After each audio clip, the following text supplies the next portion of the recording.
നാം ഈ ദിവസങ്ങളിൽ കർത്താവിൻ്റെ ഉപമയെക്കുറിച്ച് നാം പഠിച്ചുകൊണ്ടിരിക്കുകയാണല്ലോ. ഇന്ന് നമ്മുടെ ആ പരമ്പര തുടർന്ന് മുൻപോട്ട് നമുക്ക് പോവാം. അതിനായി കർത്താവ് നമ്മെ സഹായിക്കട്ടെ. വചനത്തെ സ്നേഹിക്കുന്ന ഒരു കൂട്ടം പ്രിയപ്പെട്ടവർ ഇവിടെ സന്നിഹിതരായിരിക്കുന്നു. ഏവരെയും ഓർത്ത് ഞാൻ ദൈവത്തെ സ്തുതിക്കുന്നു. അതിനോട് അനുബന്ധിച്ചുള്ള ചില സത്യങ്ങൾ കൂടി ഒന്ന് പങ്കുവയ്ക്കുവാനായിട്ട് ഞാൻ ആഗ്രഹിക്കുന്നു. അതിൻ്റെ കാരണം, നാം ഇതൊരു പഠനമായിട്ടാണല്ലോ പഠിച്ചുകൊണ്ടിരിക്കുന്നത്. അപ്പോൾ ഇതിനോടുകൂടെ ചേർന്ന് ചില അധ്യായങ്ങൾ പഴയ നിയമത്തിൽ നിന്നും പുതിയ നിയമത്തിൽ നിന്നും നമ്മൾ പഠിക്കുന്നത് നന്നായിരിക്കും. 7 ഉപമകളാണ് പ്രധാനമായിട്ട് മത്തായി എഴുതിയ സുവിശേഷം അതിൻ്റെ 13-ാം അധ്യായത്തിൽ നാം കാണുന്നത്. എന്നാൽ 7 അല്ല, 8 ഉണ്ട്. 8-ാമത്തെയാണ് നമ്മൾ കഴിഞ്ഞ ക്ലാസ്സിൽ നമ്മൾ ചിന്തിച്ചത്. 8-ാമത്തേതാണ് 13-ാം അധ്യായത്തിലെ 52-ാം വാക്യത്തിൽ നാം കാണുന്ന ഉപമ. ഒറ്റ വാക്യത്തിൽ മാത്രമേ ആ ഉപമ പറഞ്ഞിട്ടുള്ളൂ. അത് ചിന്തിച്ചാണ് നമ്മൾ കഴിഞ്ഞ സെഷൻ നമ്മൾ പൂർത്തിയാക്കിയത്. 52-ാം വാക്യത്തിൽ നമ്മൾ വായിക്കുന്നത്, അവൻ അവരോട്, അതുകൊണ്ട് സ്വർഗരാജ്യത്തിന് ശിഷ്യനായി തീർന്ന ഏത് ശാസ്ത്രിയും തൻ്റെ നിക്ഷേപത്തിൽ നിന്ന് പുതിയതും പഴയതും എടുത്തു കൊടുക്കുന്ന ഒരു വീട്ടുടയവനോട് സദൃശനാകുന്നു എന്ന് പറഞ്ഞു. അപ്പം അതിൽ നിന്ന് നമ്മൾ പഠിച്ച സത്യങ്ങൾ ഞാനൊന്ന് ഓർമ്മപ്പെടുത്തട്ടെ. 3 കാര്യങ്ങളാണ് അതിൽ നമ്മൾ പഠിച്ചത്. ഒന്ന്, we must learn the truth. സത്യം നാം പഠിക്കണം. ലേൺ, വായിക്കണം എന്നല്ല, പിന്നെയോ പഠിക്കണം. We must study, we must learn. രണ്ടാമത്തേത്, we must live the truth. ആ സത്യത്തിൽ തന്നെ നാം ജീവിക്കണം. പഠിക്കുക, അതിനനുസരിച്ച് ജീവിക്കുക. നമ്മുടെ ഒരു ഹെഡ് നോളജ് നമ്മൾ അക്യുമുലേറ്റ് ചെയ്യുവാൻ വേണ്ടി അല്ല ദൈവവചനം പഠിക്കുന്നത്. പിന്നെയോ that should percolate down to our heart. നമ്മൾ കേൾക്കുന്നു, അത് പഠിക്കുന്നു, മനസ്സിലാക്കുന്നു, ആ സത്യത്തിൽ നാം ജീവിക്കുന്നു. 3-ാമത്തേതാണ് അവിടെ പ്രത്യേകമായിട്ട് നമ്മൾ പറയുന്നത് ഷെയർ.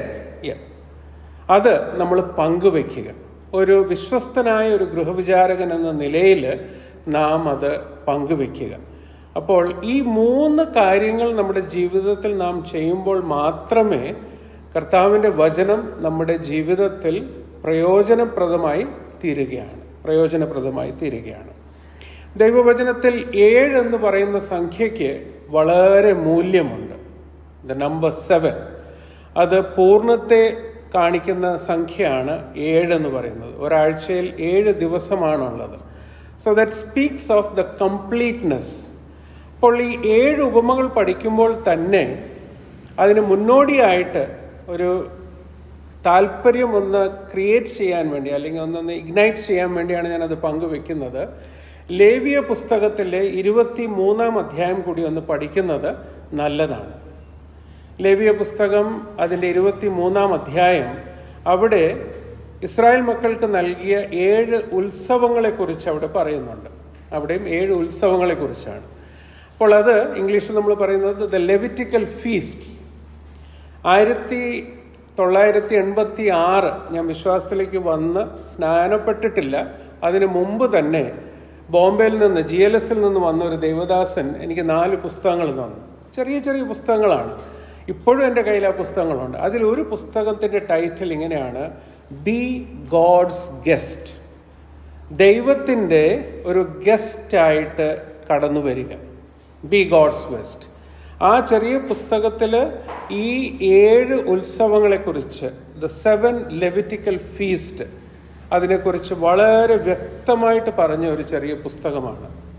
അപ്പോൾ ആ ഓരോ ഉത്സവങ്ങളെക്കുറിച്ച് നമ്മൾ പഠിക്കുമ്പോൾ അവിടെ നാം മനസ്സിലാക്കുന്നത് God's dealing with man throughout the ages. ദൈവം മനുഷ്യനുമായിട്ട് ഇടപെടുന്നത് അത് ആദ്യ ശബത്ത് വിശ്രമത്തിൽ നിന്ന് ഇനി വരുവാനിരിക്കുന്ന വിശ്രമം, സാബത്ത് ടു സാബത്ത്, അതിനെക്കുറിച്ച് പഠിപ്പിക്കുന്ന ഒരു അധ്യായമാണ് ലേവ്യ പുസ്തകത്തിലെ 23-ാം അധ്യായം. അതൊന്ന് പഠിക്കുക. നമുക്ക് ഏതെങ്കിലും ഒരു അവസരത്തിൽ അത് അല്പം കൂടി വിശദമായിട്ട് പഠിക്കാൻ കർത്താവ് ഒരു അവസരം തരികയാണെങ്കിൽ പഠിക്കുന്നതായിരിക്കും. അതിനോടൊപ്പം തന്നെ പഠിക്കുന്ന വിഷയമാണല്ലോ നാം പഠിച്ചുകൊണ്ടിരിക്കുന്നത്. അതായത് മത്തായി എഴുതിയ സുവിശേഷം അതിൻ്റെ 13-ാം അധ്യായത്തിലുള്ള 7 ഉപമകളെക്കുറിച്ച്. That outlines the present age in the absence of the king. അതായത് ഇപ്പോഴത്തെ നമ്മുടെ ഈ നാം ആയിരിക്കുന്ന ഈ കൃപായുഗത്തിൽ ഇപ്പോൾ രാജാവ് നമ്മുടെ മധ്യത്തിലില്ല. അപ്പോൾ കാൽവറിയിൽ നിന്ന് ആരംഭിച്ച് ഇനി കർത്താവ് അധികാരത്തോടുകൂടി സർവാധികാരത്തോടു കൂടെ 1000 ആണ്ട് വാഴ്ചയ്ക്കായിട്ട് വരുമ്പോൾ അതിൻ്റെ മധ്യത്തിലുള്ള കാലയളവിൻ്റെ ഒരു രൂപരേഖയാണ് ഈ ഉപമകൾ നമ്മെ പഠിപ്പിക്കുന്നത്. അത് നമ്മൾ മനസ്സിലൊന്ന് കുറികൊള്ളുന്നത് നന്നായിരിക്കും. പിന്നെ നമ്മൾ പഠിച്ച വിഷയമാണ്, അതാണ് അടുത്ത 7. അതേതാണ്? വെളിപ്പാട് പുസ്തകം അതിൻ്റെ 2-3 അധ്യായങ്ങളിൽ 7 സഭകളിലേക്കുള്ള ദൂത്, the 7 letters to the churches. അത് that outlines the church age, അല്ലെങ്കിൽ കൃപായുഗത്തിലുള്ള സഭയുടെ ഓരോ സ്റ്റേജിനെ കുറിച്ച് വിവരിച്ച് പറയുന്ന ആ 7 ദൂതുകളാണ് വെളിപ്പാട് പുസ്തകം അതിൻ്റെ 2-3 അധ്യായങ്ങളിൽ നാം പഠിക്കുന്നത്. 7, 7, 7. ലേവ്യ പുസ്തകം 23-ാം അധ്യായം, മത്തായി എഴുതിയ സുവിശേഷം 13-ാം അധ്യായം, വെളിപ്പാട് പുസ്തകം 2-3 അധ്യായങ്ങൾ. ഇനി ഒരു 7 കൂടി ഞാൻ പറയാം, അല്പം കൂടി ഒരു ക്യൂരിയോസിറ്റി, ഒരു ഇൻട്രസ്റ്റും ഒന്ന് ഇഗ്നൈറ്റ് ചെയ്യാൻ വേണ്ടി. മത്തായി എഴുതിയ സുവിശേഷത്തിലാണ് 7 പ്രഭാഷണങ്ങൾ നമ്മൾ കാണുന്നുണ്ട്. 7 ഡിസ്കോഴ്സസ്, ഇംഗ്ലീഷിൽ നമ്മൾ പറയുമ്പോൾ ഡിസ്കോഴ്സസ് എന്ന് പറയും. നമ്മൾ സാധാരണ നമുക്ക് പരിചയമുള്ള ഡിസ്കോഴ്സസ് എന്ന് പറയുന്നത് the sermon on the mount, ഗിരിപ്രഭാഷണം. രണ്ടാമത്തേത് മാളികമുറി പ്രഭാഷണം, ഒലിവുമല പ്രഭാഷണം. ഇതൊക്കെയാണ് നമ്മുടെ മനസ്സിൽ കിടക്കുന്നത്. അതിനെക്കുറിച്ച് നമുക്ക് നല്ല അറിവുമുണ്ട്. എന്നാൽ ഇനിയുള്ള പ്രഭാഷണങ്ങൾ ഏതൊക്കെയാണ് അതും ഒന്ന് നോട്ട് ചെയ്ത് പിന്നീട് എപ്പോഴെങ്കിലും നമ്മുടെ വ്യക്തിപരമായിട്ടുള്ള പഠനത്തിൽ അതൊന്ന് ശ്രദ്ധിച്ച് നോക്കുന്നത് നന്നായിരിക്കും. മത്തായി എഴുതിയ സുവിശേഷം 5, 6, 7 ഈ 3 അധ്യായങ്ങളിലാണ് നാം ആ കിങ്ഡം ഡിസ്കോഴ്സ്, ദൈവരാജ്യത്തിനെ കുറിച്ചുള്ള ആ ഗിരിപ്രഭാഷണം നാം കാണുന്നത് ആ അധ്യായങ്ങളിലാണ്, 5, 6, 7 അധ്യായങ്ങളിൽ. രണ്ടാമത്തെ പ്രഭാഷണം നാം കാണുന്നത്, ഡിസ്കോഴ്സ് നാം കാണുന്നത് തൻ്റെ 12 ശിഷ്യന്മാർക്ക് മാത്രം നൽകുന്ന ഒരു ഭാഗം. അത് നാം കാണുന്നത് 10-ാം അധ്യായത്തിൽ നിന്നാണ്. 10-ാം അധ്യായത്തിലെ 1 മുതൽ 42 വരെക്കുള്ള വാക്യങ്ങളിലാണ്. എന്നാൽ നമുക്ക് അതിൽ നിന്ന് ഒരു വാക്യം നമുക്കൊന്ന് എടുത്ത് വായിക്കാം, ഒന്ന് വായിച്ച് സഹായിച്ചാലും. 10-ാം അധ്യായത്തിലെ 5-ാം വാക്യം, മത്തായി എഴുതിയ സുവിശേഷം 10-ാം അധ്യായം അതിൻ്റെ 5-ാം വാക്യം. ആ ആ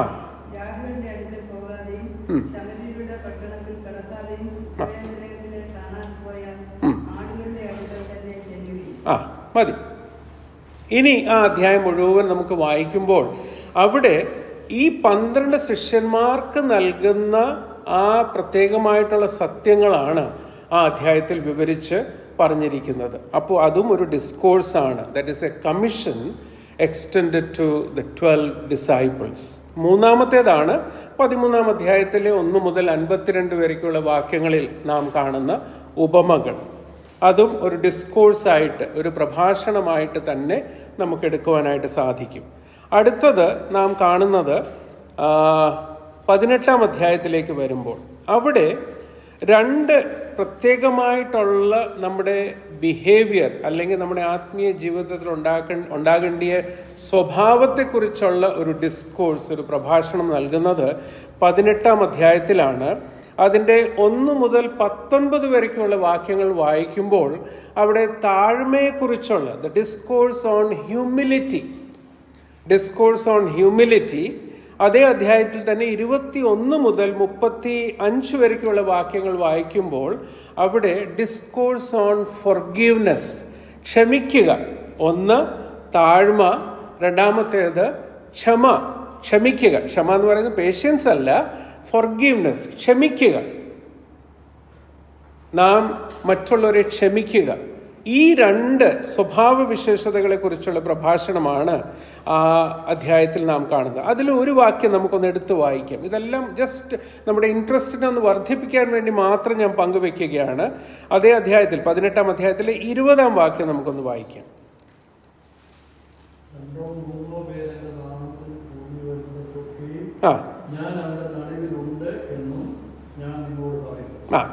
അത് ഈ രണ്ട് ഡിസ്കോഴ്സിന്റെ മധ്യത്തിൽ പറയുന്ന ഒരു വിഷയമാണ്.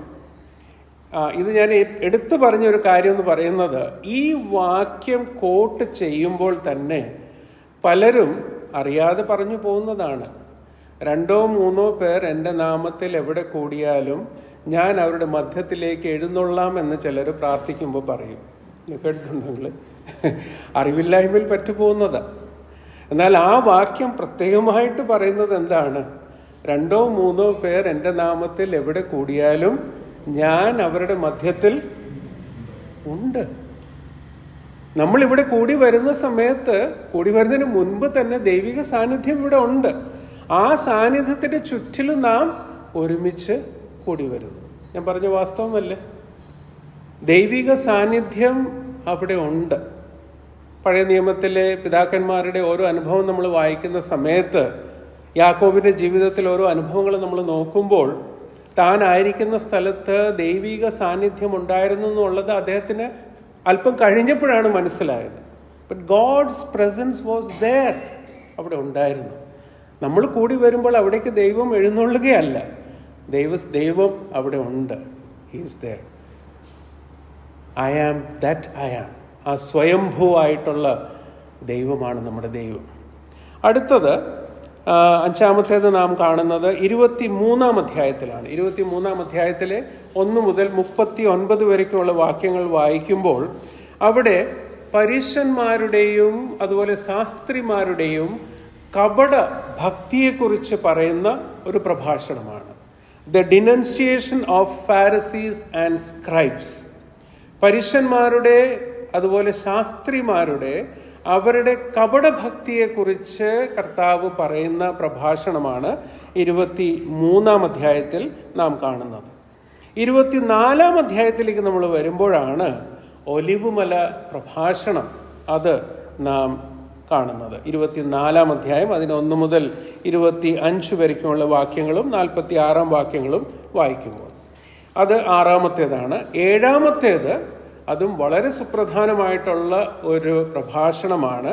വളരെ ഹ്രസ്വമായിട്ട് ചെറിയൊരു പ്രഭാഷണമേ ഉള്ളൂ. അത് 28-ാം അധ്യായം അതിൻ്റെ 16 മുതൽ 20 വരയ്ക്കുള്ള വാക്യങ്ങൾ. 16 മുതൽ 20 വരയ്ക്കുള്ള വാക്യങ്ങൾ അത് നമുക്ക് വളരെ സുപരിചിതമാണ്. കാരണം അതിനെക്കുറിച്ച് നമ്മൾ പറയുന്നത് ദ ഗ്രേറ്റ് കമ്മീഷൻ, കർത്താവ് നൽകിയ വലിയ നിയോഗം, ദ ഗ്രേറ്റ് കമ്മീഷൻ, അതും ഒരു പ്രഭാഷണമാണ്. അത് നൽകിയത് 28-ാം അധ്യായത്തിൽ. മാളികമുറി പ്രഭാഷണം അത് വിശദമായിട്ട് നാം കാണുന്നത് യോഹന്നാന്റെ സുവിശേഷം അതിൻ്റെ 13-ാം അധ്യായം മുതൽ. 13-ാം അധ്യായത്തിലാണ് അവർ മാളികമുറിയിൽ ഒരുമിച്ച് കൂടുന്നത്. അതിനുശേഷം 14-ഉം 15-ഉം 16-ഉം അധ്യായങ്ങളിൽ കർത്താവ് തൻ്റെ ശിഷ്യന്മാരോട് സംഭാഷിച്ച് ഇരിക്കുന്നു. 17-ാം അധ്യായത്തിലേക്ക് വരുമ്പോൾ കർത്താവ് ഉയരത്തിലേക്ക് നോക്കി പിതാവിനോട് ആ മഹാപൗരോഹിത്യ പ്രാർത്ഥന അവിടെ അർപ്പിക്കുന്നു. 18-ാം അധ്യായത്തിലാണ് രാജാവ് തൻ്റെ 11 ശിഷ്യന്മാരുമായിട്ട് കിദ്രോൻ തോട് കടന്ന് ഗത്സമനി എന്ന് പറയുന്ന തോട്ടത്തിലേക്ക് പ്രവേശിക്കുന്നു. അപ്പോൾ ഇത്രയും ഡിസ്കോഴ്സസ്, ഇത്രയും പ്രഭാഷണങ്ങളാണ് മത്തായി എഴുതിയ സുവിശേഷത്തിൽ നൽകിയിരിക്കുന്നത്. 7 പ്രഭാഷണങ്ങളെക്കുറിച്ച് ഞാൻ പറഞ്ഞു. അത് നമ്മുടെ ചിന്തിക്കേണ്ട വിഷയമല്ല. നമ്മുടെ ഒരു ഇൻട്രസ്റ്റ് ഒന്ന് വർദ്ധിപ്പിക്കുവാൻ വേണ്ടി അതൊന്ന് പങ്കുവെച്ചു എന്നേ ഉള്ളൂ. നമ്മൾ ഫുള്ളി കോൺസെൻട്രേറ്റ് ചെയ്യുന്നത് ഈ 13-ാം അധ്യായത്തിൽ മാത്രമാണ്. ഈ 13-ാം അധ്യായത്തിലെ ഉപമകൾ ഏതൊക്കെയാണ് പെട്ടെന്ന് നമുക്കൊന്ന് നോക്കാം. എന്നിട്ട് ഇന്നത്തെ നമ്മൾ ചിന്തിക്കാൻ പോകുന്ന ഉപമയെക്കുറിച്ച് നമുക്ക് ശ്രദ്ധ കേന്ദ്രീകരിക്കാം. ആദ്യത്തെ ഉപമ 13-ാം അധ്യായത്തിൽ നാം കാണുന്നത് അത് വിതയ്ക്കുന്നവൻ്റെ ഉപമ, അല്ലെങ്കിൽ ദ സോവേഴ്സ് പാരബിൾ.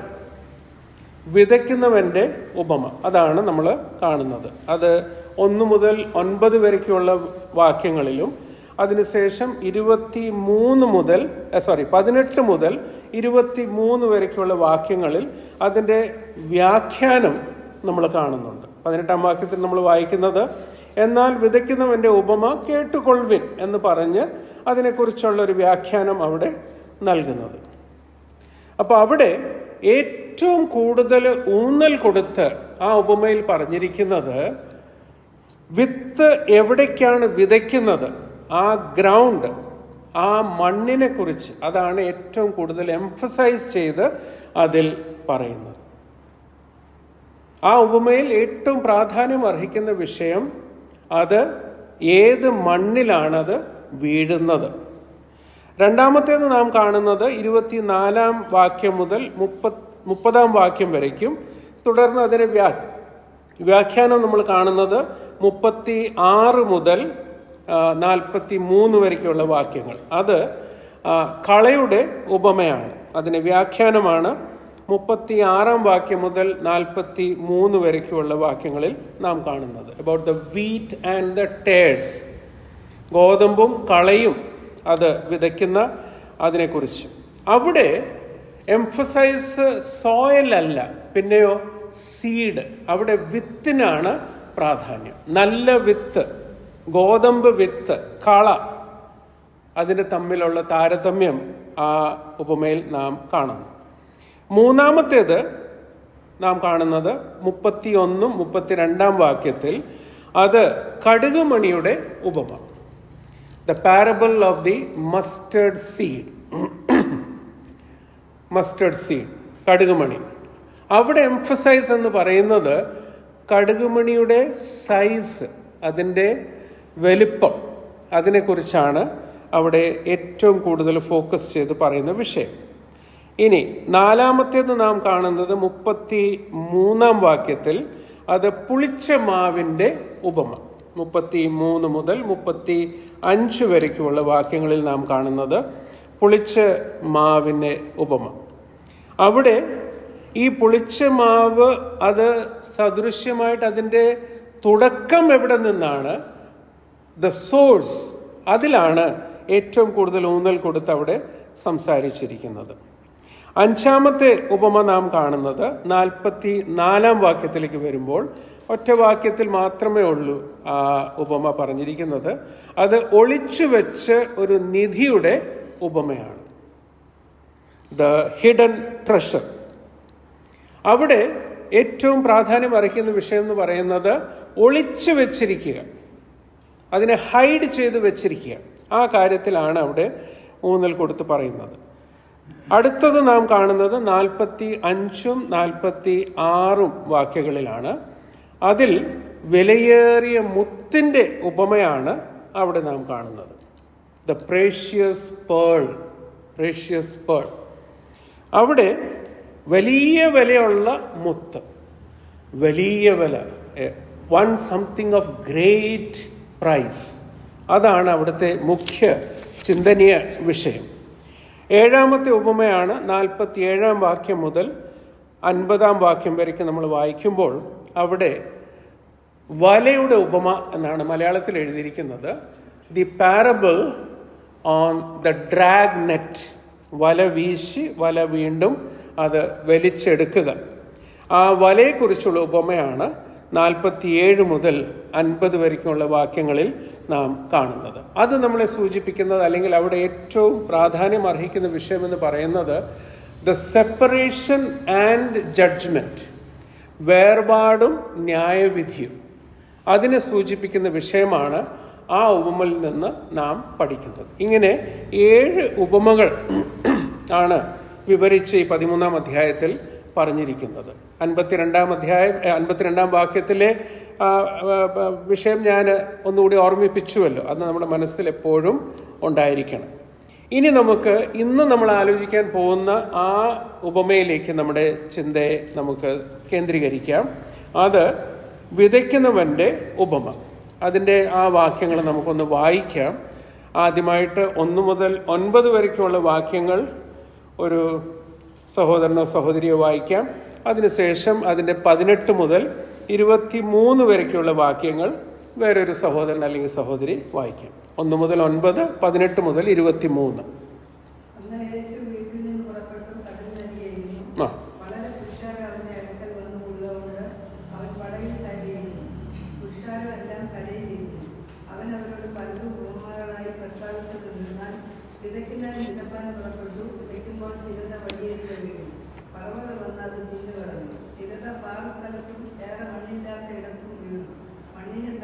താഴ്ചയില്ലാകിയാൽ ജലത്തിൽ ഉളച്ചു വന്നു. സൂര്യൻ ഉദിച്ചാൽ ചൂട് കട്ടി വേറില്ലാകിയാൽ അത് ഉണങ്ങിപ്പോയി. മറ്റു ചിലത് മുള്ളിനടിയിൽ വീണു, മുള്ളുമുളച്ചു വളർന്നു, അതിനെ ഞെരുക്കിക്കളഞ്ഞു. മറ്റു ചിലത് നല്ല നിലത്ത് വീണു. 100, 60, 30 മേനിയായി വിടുന്നു. ചെവിയുള്ളവൻ കേൾക്കട്ടെ. 18 മുതൽ 23 വരെയുള്ള വാക്യങ്ങൾ.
ഈ ഭാഗം, ഇതിൽ നിന്നും ധാരാളം ചിന്തകൾ നമ്മൾ കേട്ട് കാണും.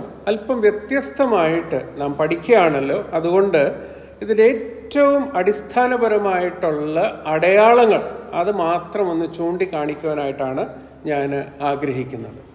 3 basic symbols from this parable. ഈ ഉപമയിൽ നിന്ന് 3 അടിസ്ഥാനപരമായിട്ടുള്ള അടയാളങ്ങൾ. ഒന്നാമത്തേത്, ഇവിടെ നാം കാണുന്നത് വിത്തിനെ കുറിച്ചാണ്. The seed. ഈ വിത്ത് എന്താണ്? What is the seed? The seed is the word of God. ഇവിടെ വിത്ത് അത് കർത്താവിൻ്റെ വചനത്തെ സൂചിപ്പിക്കുന്ന സത്യമാണ്. അത് വളരെ വ്യക്തമായിട്ട് നാം മനസ്സിലാക്കേണ്ടിയ വിഷയമാണ്. The seed is the word of God. ഒരു വിത്തില് ജീവനുണ്ട്. നമ്മളെല്ലാവരും വിശ്വസിക്കുന്ന ഒരു കാര്യമാണ്. വിത്ത് വിതച്ച് കഴിഞ്ഞാൽ ആ ജെർമിനേഷൻ പ്രോസസ്സ് എന്ന് പറയുന്നത് അതൊരു ഭയങ്കര പ്രോസസ്സാണ്. വിത്ത് മണ്ണിൻ്റെ അടിയിലേക്ക് പോകുന്നു, ഇത്രയും ടെൻഡറായിട്ട് അത് ജെർമിനേറ്റ് ചെയ്ത് അത് ആ ഗ്രൗണ്ടിനെ പൊട്ടിച്ച് പുറത്തേക്ക് വരിക. അത് ചില ഈ പണ്ടൊക്കെ ഞങ്ങൾ ഈ നാഷണൽ ജോഗ്രഫിക് ചാനലിലൊക്കെ കാണുന്ന സമയത്ത് അതിൻ്റെ ആ പ്രോസസ്സിനെ ഒന്ന് ഫാസ്റ്റ് ഫോർവേഡ് ചെയ്തൊന്ന് കാണിക്കും. വാസ്തവം പറഞ്ഞാൽ നമുക്കൊന്ന് ഇമാജിൻ ചെയ്യാൻ പറ്റാത്ത വിധത്തിൽ ഒരു പ്രവർത്തനമാണ് അവിടെ നടക്കുന്നത്. എത്ര എക്സ്പീരിയൻസ്ഡ്, മെച്യൂർഡ്, എക്സ്പേർട്ട് ആയിട്ടുള്ളൊരു കൃഷിക്കാരന് അദ്ദേഹം ഇത്രേ ചെയ്യുന്നുള്ളൂ. വിത്ത് വിതയ്ക്കുന്നു, ദാറ്റ്സ് ഓൾ. വിത്ത് വിതച്ച് പോവുകയാണ്. എന്നാൽ ആ വിത്തിൽ ജീവനുള്ളത് അത് മുളച്ചു വരുന്നു. ഇവിടെ കൃഷിയിൽ താല്പര്യമുള്ള ധാരാളം പേര് ഇവിടെ ഇരിക്കുകയാണ്. അവർക്കൊക്കെ അതിനറിയാം. അതിനുവേണ്ടി അധ്വാനിക്കുന്നു. രാവിലെ തന്നെ സമയമെടുത്ത്, വൈകിട്ട് സമയമെടുത്ത് ആ കൃഷിസ്ഥലത്ത്, വീടിൻ്റെ അടുത്തുള്ള സ്ഥലത്ത് വളരെ അധ്വാനിച്ച് നല്ല പുഷ്പമാകട്ടെ ഫലമാകട്ടെ ഒക്കെ കാഴ്ചവെക്കുന്ന വീടുകൾ ആ പ്രിയപ്പെട്ടവർ നമ്മുടെ മധ്യത്തിൽ സന്നിഹിതരാണ്. അവരത് അധ്വാനത്തിലായിരിക്കുന്ന സമയത്തെല്ലാം അവരുടെ പങ്ക് അവർ നിർവഹിക്കുന്നു. എന്നാൽ അതിൻ്റെ പിന്നിൽ ദൈവത്തിൻ്റെ ആ കോസ്മിക് ലോ അത് ശരിക്ക് പ്രവർത്തിക്കുകയാണ്. കാരണം വിതയ്ക്കുന്ന വിത്തിൽ ജീവനുണ്ട്. അതുപോലെ തന്നെ ആണല്ലോ ദൈവത്തിൻ്റെ വചനം എന്ന് പറയുന്നത്. വചനത്തെക്കുറിച്ച് നമ്മൾ എന്താ പറയുന്നത്? It is the living word of God. ദൈവത്തിൻ്റെ ജീവനുള്ള വചനം. ജീവനുള്ള വചനം നമ്മൾ കൈകാര്യം ചെയ്യുന്നത് എന്താണ്? വെറും വചനമല്ല, ജീവനുള്ള വചനമാണ്. ഞാൻ ഇവിടെ പറഞ്ഞിട്ടുണ്ടോയെന്ന് എനിക്ക് അറിഞ്ഞുകൂടാ. ഗിരിയൻ മിനിസ്ട്രിയുമായിട്ട് പ്രാരംഭ നാളുകളിൽ ഞങ്ങൾ ഒരു മുസ്താഖ് അഹമ്മദ് എന്ന് പറയുന്ന ഒരു വ്യക്തിയുടെ സാക്ഷ്യം നേരിട്ട് ഞാൻ കേട്ടു. അപ്പം അത് വലിയൊരു സാക്ഷ്യമാണ്. ഞാൻ ഒരു വാക്യം, ഒരു സ്റ്റേറ്റ്മെൻറ്റ് മാത്രം ഞാനൊന്ന് പങ്കുവയ്ക്കാം. അദ്ദേഹം പറഞ്ഞത്, അദ്ദേഹം ഒരു ബൈബിളിൻ്റെ പ്രോവർബ്സ് മാത്രം, സദൃശവാക്യം മാത്രം ഫോട്ടോ കോപ്പി ചെയ്ത് തൻ്റെ കൂടെ കൊണ്ടുപോയി അതാണ് വായിക്കാൻ ആരംഭിച്ചത്. ഒരു ബൈബിൾ ഒരു സ്ഥലത്ത് ഒരു ഹോട്ടൽ മുറിയിൽ കണ്ടു, സദൃശവാക്യം മാത്രം. കാരണം അദ്ദേഹം ബൈബിൾ തുറന്നപ്പോൾ ആദ്യം അദ്ദേഹത്തിൻ്റെ കണ്ണ് പതിഞ്ഞത് സദൃശവാക്യത്തിലാണ്. അപ്പോൾ അത്രയും പേജസ് മാത്രം ഫോട്ടോ കോപ്പി ചെയ്ത് കൊണ്ടുപോയി. പറഞ്ഞാൽ ഹോട്ടലിൽ നിന്ന് ബൈബിൾ എടുത്താൽ ചിലപ്പോൾ അത് കട്ടുകൊണ്ട് പോകുന്ന വിധത്തിലായിരിക്കും എന്ന് വിചാരിച്ചിട്ട് അദ്ദേഹം അവിടുന്ന് എടുത്തില്ല. ഇത് കൊണ്ടുപോയിട്ട് അദ്ദേഹത്തിൻ്റെ നിസ്കാര സമയം കഴിഞ്ഞ് വായിക്കാനായിട്ട് ആരംഭിച്ചു. അദ്ദേഹം പറഞ്ഞ സ്റ്റേറ്റ്മെൻറ്റ് ഇങ്ങനെയാണ്: While I was reading those lines, I could feel the author was speaking to me. ആ വരികൾ വായിക്കുമ്പോൾ ആ വരികളുടെ രചയിതാവ് എന്നോട് സംസാരിക്കാനായിട്ട് എനിക്ക് അനുഭവപ്പെട്ടു. ദൈവത്തിന് സ്തോത്രം. വേറെ ഏതെങ്കിലും പുസ്തകമുണ്ടോ ഈ ലോകത്തിൽ? ഒരു പുസ്തകവുമില്ല. ആ പുസ്തകം വായിക്കുമ്പോൾ ആ പുസ്തകത്തിന്റെ രചയിതാവ് നമ്മോട് സംസാരിക്കുന്ന പോലെ നമുക്ക് തോന്നുമോ? ഒരിക്കലുമില്ല. അത് കർത്താവിന്റെ വചനം മാത്രം. This is the only book in the whole world. As you open and meditate, as you open and read, as you open and study, the author is present with you. ഇതിന്റെ രചയിതാവ് നമ്മോട് കൂടെ ഉണ്ട്. അതുകൊണ്ടാണല്ലോ ഈ പുസ്തകം ഇത്രയും പ്രാവശ്യം വായിച്ചിട്ടും ഇത് ഒബ്സൊലീറ്റ് ആയിട്ടുണ്ടോ? ഇനി ഞാൻ ഈ പുസ്തകം എടുക്കത്തില്ല, മടുത്തു എന്ന് നമുക്കൊരു ഫീലിംഗ് വന്നിട്ടുണ്ടോ? ഇല്ല. The seed is the word of God and it has life in it. പത്രോസിന് 1-ാം ലേഖനം 1-ാം അധ്യായം 23-ാം വാക്യം ഒന്ന് വായിച്ച് സഹായിക്കുക. 1 Peter chapter 1 verse 23.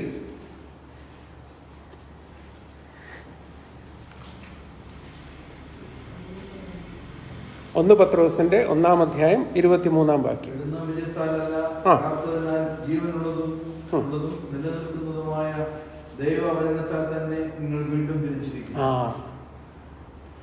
കേടുന്ന ബീജത്താലല്ല, പിന്നെയോ കേടാത്ത ബീജം. That seed that has life in it. That has life in it.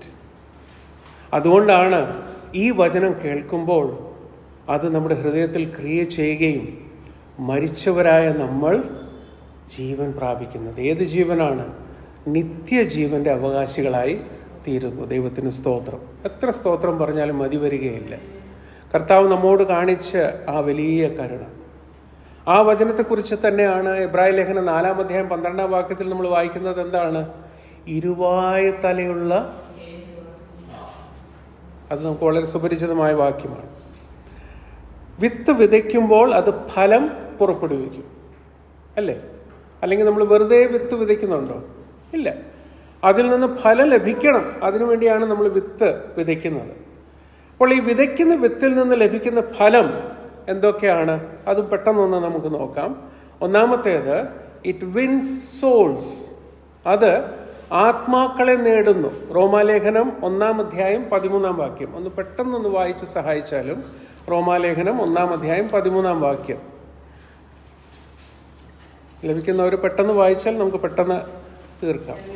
ആ ആ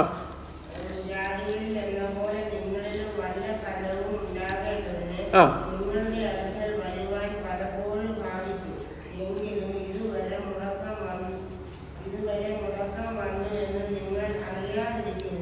മതി. അവിടെ പ്രത്യേകമായിട്ട് പൗലോസ് പറയുന്ന വാക്ക് ശ്രദ്ധിച്ചോ? നിങ്ങളിൽ എന്തെങ്കിലും ഫലം. വല്ല ഫലവും ഉണ്ടാകേണ്ടതിന്. അത് ഈ ഫലം ഉണ്ടാകുക എന്ന് പറയുന്നത് എന്തിനെയാ സൂചിപ്പിക്കുന്നത്? To win souls. To win souls. രണ്ടാമത്തേത് അതേ പുസ്തകം തന്നെ 6-ാം അധ്യായം 22-ാം വാക്യം. 6-ാം അധ്യായം അതിന്റെ 22-ാം വാക്യം. ഇപ്പോൾ പാപത്തിൽ നിന്ന് സ്വാതന്ത്ര്യം പ്രാപിച്ച് ദൈവത്തിന് ദാസന്മാരായിരിക്കാൻ നമുക്ക് ലഭിക്കുന്ന ഫലം ശുദ്ധീകരണവും അതിന്റെ അന്തം നിത്യജീവനും. മതി. അവിടുത്തെ ഫലത്തെക്കുറിച്ച് പറയുന്നത് എന്താണ്? പ്രാക്ടിക്കൽ ഹോളിനെസ്, അതായത് പ്രായോഗികമായിട്ടുള്ള വിശുദ്ധി. ഒന്ന്, വിൻ സോൾ, ആത്മാക്കളെ നേടുന്ന ഫലം.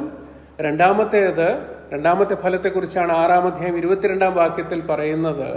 അവിടെ പറയുന്നത് നമ്മുടെ പ്രായോഗികമായിട്ടുള്ള വിശുദ്ധി. നമ്മുടെ ക്രിസ്തീയ ജീവിതത്തിൽ പ്രായോഗികമായിട്ട്, ഞാൻ പദം വീണ്ടും പറയാം, പ്രായോഗികമായിട്ടുള്ള വിശുദ്ധി, അതിൻ്റെ ഫലം. അടുത്തത് 15-ാം അധ്യായം 27-ാം വാക്യം. റോമാലേഖനം 15-ാം അധ്യായം 27-ാം വാക്യം.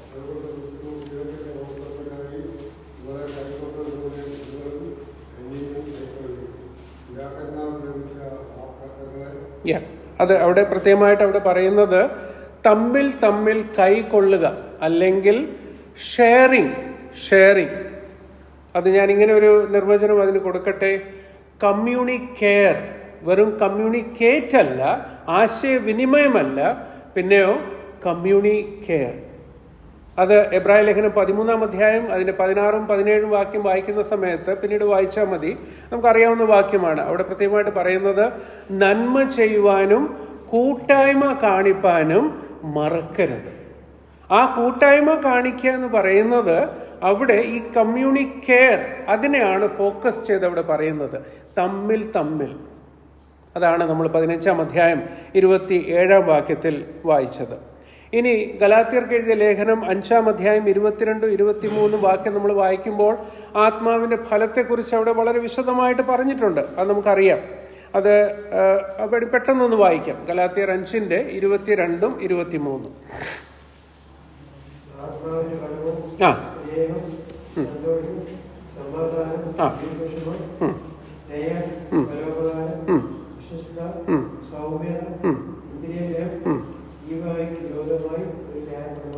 ഇല്ല. ദൈവത്തിന് സ്തോത്രം. ആത്മാവിന്റെ ഫലങ്ങളെ കുറിച്ച് പറയുന്ന ഭാഗമാണ്.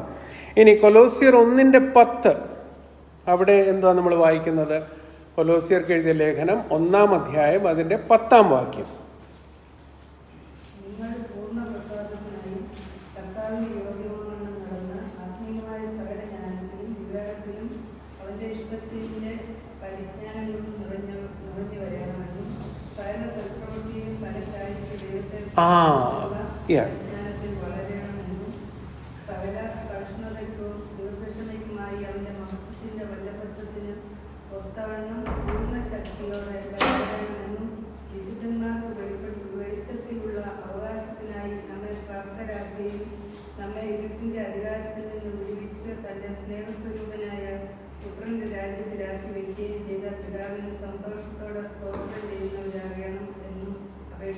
മതി.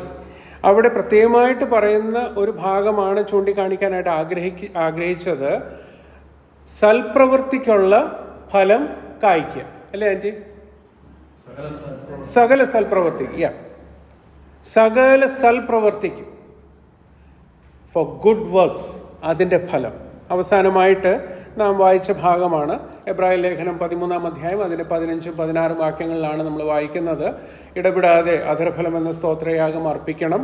അതിനുശേഷം പറയുന്നത് നന്മ ചെയ്യുവാനും കൂട്ടായ്മ കാണിപ്പാനും മറക്കരുത്, ഈ വക യാഗങ്ങളിലല്ലോ ദൈവം പ്രസാദിക്കുന്നത്.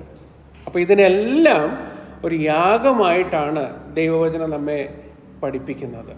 ഒന്ന് അധരഫലം എന്ന സ്തോത്രയാഗം, നന്മ ചെയ്യുക എന്ന സ്തോത്രയാഗം, മൂന്നാമത്തേത് കൂട്ടായ്മ കാണിക്കുക എന്ന സ്തോത്രയാഗം. ഇതിലാണ് ദൈവം പ്രസാദിക്കുന്നത്. ഈ ഉപമ നമ്മൾ മുഴുവനായിട്ട് വായിക്കുമ്പോൾ ഇവിടെ 7 പ്രാവശ്യം നാം കാണുന്നത് കേൾക്കുക, ഹിയർ എന്നുള്ളത് ഈ ഉപമയിൽ തന്നെ 7 പ്രാവശ്യം ഉപയോഗിച്ചിട്ടുണ്ട്. 13-ാം അധ്യായം മുഴുവനായിട്ട് നമ്മൾ നോക്കുമ്പോൾ ഏകദേശം 19 പ്രാവശ്യമാണ് ആവർത്തിച്ച് പറഞ്ഞിരിക്കുന്നത് കേൾക്കുക എന്ന്. ടു ഹിയർ എന്ന് ആവർത്തിച്ച് പറയുന്നു. അപ്പോൾ കേൾക്കുമ്പോൾ മാത്രമാണ് ഈ വിത്ത് എന്ന് പറയുന്ന ദൈവവചനം അത് നമ്മുടെ ഹൃദയത്തിലേക്ക് ആഴമായിട്ട് പതിയുന്നതും അത് ഫലം പുറപ്പെടുവിക്കുന്നതും. വിത്ത് വിതയ്ക്കുമ്പോൾ നമുക്കറിയാം അത് ഫലം പുറപ്പെടുവിക്കുന്നു. അതിനെക്കുറിച്ച് ഒരു കാര്യം പറഞ്ഞ് മുൻപോട്ട് പോകട്ടെ. നമ്മൾ സാധാരണ കേട്ട ഒരു സ്റ്റേറ്റ്മെൻ്റ് ആണ്, we can count the number of seeds in an apple. ഒരു ആപ്പിളിൻ്റെ ഉള്ളിൽ എത്ര വിത്തുണ്ട് അത് നമുക്ക് എണ്ണാനായിട്ട് സാധിക്കും. But we can never count the number of apples concealed in A seed. എന്നാൽ ഒരു വിത്തിൽ എത്ര ആപ്പിളാണ് അടങ്ങിയിരിക്കുന്നത് അത് നമുക്ക് എണ്ണുവാനായിട്ട് സാധിക്കത്തില്ല. അത് ദൈവത്തിന് മാത്രമേ കഴിയുകയുള്ളൂ. മക്കളെ, മനസ്സിലാവുന്നുണ്ടോ? We cannot count the number of apples concealed in A seed. ഒരു വിത്തിൽ എത്ര ആപ്പിളാണ് അതിൽ അടങ്ങിയിരിക്കുന്നത് അത് നമുക്ക് ഒരിക്കലും എണ്ണുവാനായിട്ട് കഴിയില്ല. അത് ദൈവത്തിന് മാത്രമേ കഴിയുകയുള്ളൂ. സുവിശേഷം അറിയിക്കുന്ന കാര്യത്തിൽ നാം എത്ര ശ്രദ്ധാലുവായിട്ടിരിക്കുന്നു. ഈ ഗിഡിയൻസിൻ്റെ ബൈബിളൊക്കെ വിതരണം ചെയ്യുന്ന സമയത്ത് പ്രത്യേകിച്ചും വിശ്വാസികളായിട്ടുള്ള ഒരു കൂട്ടം എപ്പോഴും പറയും, ഇതൊക്കെ വെറും വേസ്റ്റാണ്. ഓ, ഇതിനെല്ലാം പകുതിയും മുക്കാലും എല്ലാം എവിടെയൊക്കെയോ കീറിക്കളഞ്ഞ് എല്ലാം പോകുന്നു എന്നുള്ളത്. ധാരാളം സാക്ഷ്യങ്ങൾ എനിക്ക് പങ്കുവയ്ക്കുവാനായിട്ടുണ്ട്. നേരിട്ട് കേട്ട സാക്ഷ്യങ്ങളിൽ കണ്ടിരിക്കുന്നത്, ഒരു വ്യക്തി വിയറ്റ്നാം കോൺസെൻട്രേഷൻ ഇതിലുണ്ടായ സമയത്ത് ടോയ്ലറ്റ് പേപ്പറായിട്ട് യൂസ് ചെയ്ത ഒരു ന്യൂ ടെസ്റ്റ്മെൻ്റ് ചില പേജസ് അതിന് ടാപ്പിൻ്റെ കീഴിൽ കഴുകി വായിച്ച് ദൈവാത്മാവ് പ്രവർത്തിച്ച് വിശ്വാസത്തിലേക്ക് വന്ന വ്യക്തി. ഇന്ന് അദ്ദേഹം ക്രിസ്വൽ ബൈബിൾ കോളേജിലെ ഒരു സീനിയർ പ്രൊഫസറാണ്. ദൈവത്തിന് സ്തോത്രം. നമ്മളൊക്കെ എത്രയോ സ്വാതന്ത്ര്യത്തോടു കൂടിയാണ് കർത്താവിൻ്റെ വചനം കേൾക്കുകയും വായിക്കുകയും ധ്യാനിക്കുകയും ചെയ്യുന്നത്. ഈ രക്ഷയിലേക്ക് കർത്താവ് നമ്മെ നയിച്ചു. ഇത് വിതയ്ക്കുവാനായിട്ടുള്ളൊരു മനസ്സ് കർത്താവ് നമ്മുടെ ഹൃദയത്തിൽ നൽകട്ടെ. മുൻപോട്ട് പോകാം. രണ്ടാമത്തെ അടയാളം നാം കാണുന്നത്, the sower is the one who shares the word. വിത്തിനെ കുറിച്ച് നാം കണ്ടു. That is the word of God. അത് ദൈവത്തിൻ്റെ വചനമാണ്. ഈ വിത്ത് വിതയ്ക്കുന്നവൻ, ദൈവമാണ് ഈ വചനം നൽകിയത്. എന്നാൽ ആ ദൈവത്തിൻ്റെ വചനം അത് വിതയ്ക്കുന്ന ചുമതല, ഉത്തരവാദിത്വം ആർക്കാണ് നൽകിയിരിക്കുന്നത്? നമുക്കാണ് നൽകിയിരിക്കുന്നത്. We are to sow the seed. We are to be seed sowers. പണ്ട് ഈ ഇന്ത്യൻ എവറി ഹോം ക്രൂസൈഡ് അവരുടെ പ്രവർത്തനം ധാരാളമായിട്ട്, ഇപ്പോഴും അവരുടെ പ്രവർത്തനമുണ്ട്, കേരളത്തിൽ ഉണ്ട്, മറ്റ് എല്ലാ സംസ്ഥാനങ്ങളിലും ഉണ്ട്. അവിടെ പ്രവർത്തനം ഭയങ്കരമായിട്ട് വ്യാപിച്ച് മുൻപോട്ട് പോകുന്ന സമയത്ത് അവർ വീടുകളിൽ വന്നിട്ട് പറയും, ഓരോ മാസവും, അന്നത്തെ സമയത്ത് ഒരു മാസം 25 രൂപ. So they take you as a seed sower. ഒരു വിത്ത് വിതയ്ക്കുന്നവൻ എന്ന നിലയിലാണ് അവർ നമ്മളെ കൗണ്ട് ചെയ്ത് നമ്മളിൽ നിന്ന് ഒരു മാസം 25 രൂപ അവരെടുക്കും. ആ കോൺട്രിബ്യൂഷൻ പോകുന്നത് എവിടേക്കാണ്? ഈ എവറി ഹോം ക്രൂസൈഡിലെ സ്റ്റാഫ് വർക്കേഴ്സ് ഉണ്ട്. അവർ എവറി ഹോം, ഓരോ വീടുകളിലും സുവിശേഷം അറിയിക്കാൻ വേണ്ടി ഉള്ള ഒരു ക്യാമ്പയിൻ. അന്നൊക്കെ ഒഡീഷയിലൊക്കെ അത് ഭയങ്കരമായിട്ട് നടക്കുന്ന ഒരു സമയമായിരുന്നു. ആ സമയം തന്നെ, ഞാൻ 80കളിലെ കാര്യമാണ് പറയുന്നത്, മറ്റ് സംസ്ഥാനങ്ങളിലും കാണും, ഒഡീഷയിലെ കാര്യം നേരിട്ട് അറിയുന്നതുകൊണ്ട് ഞാൻ പങ്കുവെച്ചു എന്നേ ഉള്ളൂ. ആ സമയത്ത് തന്നെ ഓപ്പറേഷൻ മൊബിലൈസേഷൻ്റെ എല്ലാ സൗകര്യങ്ങളോട് കൂടെയുള്ള, ഇപ്പോൾ നമ്മളൊക്കെ കാരവൻ എന്നൊക്കെ പറയത്തില്ലേ, അന്ന് അവർക്ക് കാരവനുണ്ട്. ആ കാരവനിൽ വന്ന് ഓരോ സ്ഥലത്ത് അതിൽ തന്നെ താമസിച്ച് അവർ സുവിശേഷമായിട്ട് ആ പ്രദേശത്ത്, ആ ജില്ലയിലേക്ക് കടന്നു പോവാം. ഇപ്പോൾ ഒഡീഷയിൽ YMEF നോർത്ത് ഡിവിഷൻ്റെ ആ ക്യാമ്പയിൻ ഇപ്പോൾ നടന്നുകൊണ്ടിരിക്കുകയാണ്. അൺഎക്സ്പ്ലോർഡ് ഡിസ്ട്രിക്റ്റുകളിലേക്ക് അവർ പോയി പ്രവർത്തിച്ചുകൊണ്ടിരിക്കുന്നു. What are they doing? They are the sowers sowing the seed. അവർ വിത്ത് വിതയ്ക്കുന്നവരായിട്ട് അവിടെ ചെന്ന് അവർ വിതയ്ക്കുകയാണ്. വിത്ത് വിതച്ച് ഓരോ സ്ഥലങ്ങളിലേക്ക് അവർ പോയിക്കൊണ്ടിരിക്കുന്നു. യഹൂദന്മാരോട് ഈ കാര്യങ്ങൾ പങ്കുവെക്കുമ്പോൾ അന്നത്തെ സമയം സംഭവിച്ചിരിക്കുന്നത് എന്താണ്? ദൈവത്തിൻ്റെ ന്യായപ്രമാണവും പ്രവാചകന്മാരുടെ പുസ്തകവും അതിനെ മാറ്റി വെച്ചിട്ട് ട്രഡീഷൻസും പ്രാക്ടീസസും അതിൽ മുറുകെ പിടിച്ചുകൊണ്ട് നിൽക്കുന്ന ഒരു തലമുറയാണ് ഫരിസന്മാരും ശാസ്ത്രിമാരും സദൂക്യരും എല്ലാം. ന്യായപ്രമാണവും പ്രവാചകന്മാരുടെ പുസ്തകത്തെ മാറ്റിവെച്ച് ഈ പറയുന്ന പ്രാക്ടീസസും ട്രഡീഷൻസും അതിനെ മാത്രം മുറുകെ പിടിച്ചുകൊണ്ടിരിക്കുന്ന ഒരവസ്ഥ. അവരോടാണ് കർത്താവ് പറയുന്നത്, 2 വിത്ത് ചേർത്ത് നിങ്ങൾ വിതയ്ക്കരുത്. എവിടെ നിന്നാണ് പറയുന്നത്? ഒന്ന് വായിക്കാം. ലേവ്യ പുസ്തകം അതിൻ്റെ 19-ാം അധ്യായം 19-ാം വാക്യം. ലേവ്യ പുസ്തകം 19-ാം അധ്യായം 19-ാം വാക്യം. നിങ്ങൾ എന്റെ ചട്ടങ്ങൾ പ്രമാണിക്കും. 2 തരം മൃഗങ്ങളെ തമ്മിൽ ഇണചേർക്കരുത്. നിന്റെ വയലിൽ കൂട്ടുവിത്ത് വിതയ്ക്കരുത്. മതി. നിന്റെ വയലിൽ കൂട്ടുവിത്ത് വിതയ്ക്കരുത്. അതൊരു മുന്നറിയിപ്പാണ്. It's A warning. ദൈവവചനം പ്രസംഗിക്കുന്ന സമയത്ത്, ദൈവവചനം വിതയ്ക്കുന്ന ആ വിത്ത് വിതയ്ക്കുന്ന സമയത്ത് ട്രഡീഷനും പ്രാക്ടീസസിനും യാതൊരു സ്ഥാനവുമില്ല. തുടക്കത്തിൽ ഈ അപ്പോസ്തലന്മാര്, ശിഷ്യന്മാര്, അവര് കർത്താവിന്റെ സുവിശേഷമായിട്ട് പങ്കുവയ്ക്കാൻ പോകുന്ന സമയത്ത് അതിൽ ചിലര്, അത് ചരിത്രം നമ്മൾ പഠിക്കുമ്പോൾ അവിടെ മനസ്സിലാകും, അവരെ നിർബന്ധിക്കുകയായിരുന്നു, യഥാർത്ഥമായിട്ട് രക്ഷയുടെ അനുഭവത്തിലേക്ക് വരണമെങ്കിൽ പരിച്ഛേദന ഏൽക്കണം. അല്ലേ? ഇത്രയും നാൾ കഴിഞ്ഞപ്പോഴാണ് ആ ഒരു ട്രഡീഷനൊക്കെ വിട്ട്. അന്ന് അവര് ഒരുമിച്ച് കൂടുന്നു, എന്നാൽ ആ സമയത്ത് തന്നെ അവർ സിനഗോഗിലും പോകുന്നു. ആ ട്രാൻസിഷൻ സമയത്ത് ഇതിൽ നിന്ന് വിട്ടുമാറാനായിട്ട് ബുദ്ധിമുട്ടുണ്ട്. മറ്റേതിനെ ഫുള്ളി എംബ്രേസ് ചെയ്യാനായിട്ടും ബുദ്ധിമുട്ടുണ്ട്.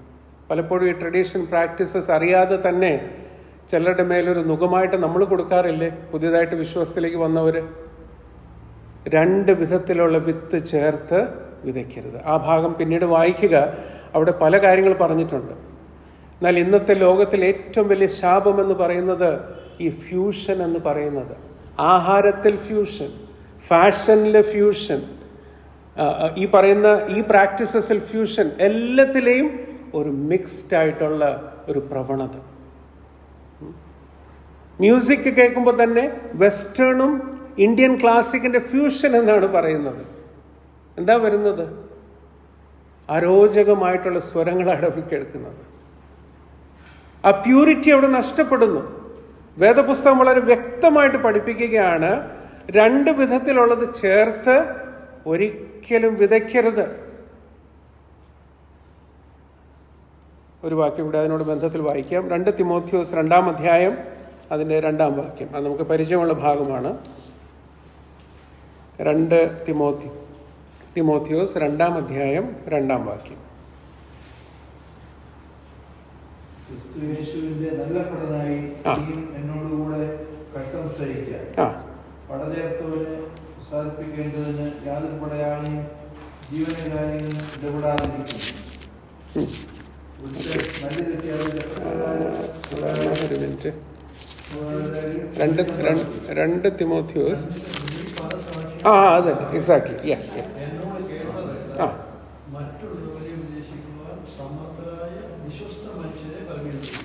അത് തന്നെ. അവിടെ എത്ര തലമുറയെക്കുറിച്ച് പറയുന്നു എന്നുള്ളത് എല്ലാം നമുക്ക് നന്നായിട്ട് അറിയാം. അതുകൊണ്ട് അത് വിശദീകരിക്കാനായിട്ട് ഞാൻ പോകുന്നില്ല. അപ്പോൾ അവിടെ പ്രത്യേകമായിട്ട് പറയുന്നത്, അത് കൈമാറുന്ന സമയത്ത് സമർത്ഥരായവരെയും വിശ്വസ്തരായിട്ടുള്ളവരുടെയും കരങ്ങളിലേക്ക് ഭരമേൽപ്പിക്കുന്ന സമയത്ത് അതിൻ്റെ കംപ്ലീറ്റ് ഓർത്തഡോക്സിയിൽ, അതിൻ്റെ പൂർണ്ണ വിശുദ്ധിയിൽ വേണം അത് കൈമാറുവാനായിട്ട്. അത് കൃത്യമായിട്ട് ഓർക്കുക. ഇവിടെ ഈ വിത്ത് വിതയ്ക്കുന്നവൻ അവൻ ശ്രദ്ധിക്കേണ്ടിയ 3 കാര്യങ്ങളുണ്ട്. അത് പെട്ടെന്നൊന്ന് ഞാൻ പറയാം. ഒന്ന്, the sower must have a personal concern. വിത്ത് വിതയ്ക്കുന്നവന് വ്യക്തിപരമായിട്ട് ഒരു ഭാരം ഹൃദയത്തിൽ ഉണ്ടായിരിക്കണം.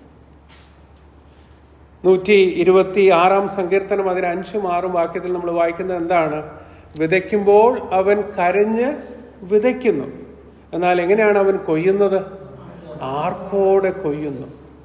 ഇന്ന് നമ്മൾ കഷ്ടത്തിലാണ് നമ്മൾ വിതയ്ക്കുന്നത്, എന്നാൽ നാം കൊയ്യുമ്പോൾ ആർപ്പോടെ കൊയ്യും. ഗലാത്യർ 6:9-10 നമ്മൾ വായിക്കുന്നത്, നന്മ ചെയ്യുകയിൽ മടുത്തു പോകരുത്, തളർന്നു പോകാഞ്ഞാൽ തക്ക സമയത്ത് നാം കൊയ്യും. For in due season we shall reap. ഇന്ന് നമ്മൾ ചിലപ്പോൾ തളർന്നു പോകും. ഒന്നും നടക്കുന്നില്ലല്ലോ, ഒന്നും സംഭവിക്കുന്നില്ലല്ലോ, ഒന്നും ഒരു കാണപ്പെട്ട ഫലമില്ലല്ലോ എന്ന് വിചാരിക്കും. വിലപിച്ച് നാം വിതച്ചു പോവുകയാണ്. എന്നാൽ വിതച്ചു പോകാം. ഒരു ഇംഗ്ലീഷിലൊരു പാട്ടുണ്ടല്ലോ, sowing in the morning, sowing in the noon time. അത് നാം വിത്ത് വിതച്ച് നാം പോവുക. ആർപ്പോടെ നാം കൊയ്യുന്നൊരു ദിവസമുണ്ട്. കർത്താവ് നമ്മെ സഹായിക്കട്ടെ. അതിനുവേണ്ടി we must have a personal concern. വ്യക്തിപരമായിട്ട് നമ്മുടെ ഹൃദയത്തിൽ അതിനെക്കുറിച്ചൊരു ഭാരം ഉണ്ടായിരിക്കണം. രണ്ടാമത്തേത്, there is A principle of partnership. വ്യക്തിപരമായിട്ട് നമ്മൾ ചെയ്യുന്ന കാര്യങ്ങൾ, എന്നാൽ ദൈവം എപ്പോഴും നമ്മളിൽ നിന്ന് ആഗ്രഹിക്കുന്നത് അതൊരു കൂട്ടായ ഒരു പ്രവർത്തനമായിരിക്കണം. 1 കൊരിന്ത്യർ 3:9 എനിക്ക് വളരെ പ്രിയമുള്ളൊരു വാക്യമാണ്. 1 കൊരിന്ത്യർ 3:9, 1 Corinthians chapter 3:9. അതിന്റെ 6ഉം 9ഉം വായിക്കാം. 6-ാം വാക്യവും 9-ാം വാക്യവും. ഞാൻ നട്ടു, അപ്പൊല്ലോസ് നനച്ചു, ദൈവമത്രേ ആക്കിയത്. ഇനി 9-ാം വാക്യം. നിങ്ങൾ ദൈവത്തിന്റെ കൂട്ടുവേലക്കാർ, നിങ്ങൾ ദൈവത്തിന്റെ കൃഷി. മതി. ദൈവത്തിന്റെ കൂട്ടുവേലക്കാർ, അതാണ് ഒന്ന് പോയിന്റ് ഔട്ട് ചെയ്ത് പറയാനായിട്ട് ആഗ്രഹിച്ചത്. We are his co-labourers. ദൈവം ലേബർ ചെയ്തുകൊണ്ടിരിക്കുന്നു. കർത്താവിന്റെ കൂടെ നാമും കൂട്ടുവേലക്കാരായി നാം പ്രവർത്തിക്കുകയാണ്. We are his കോ-ലേബറേഴ്സ്.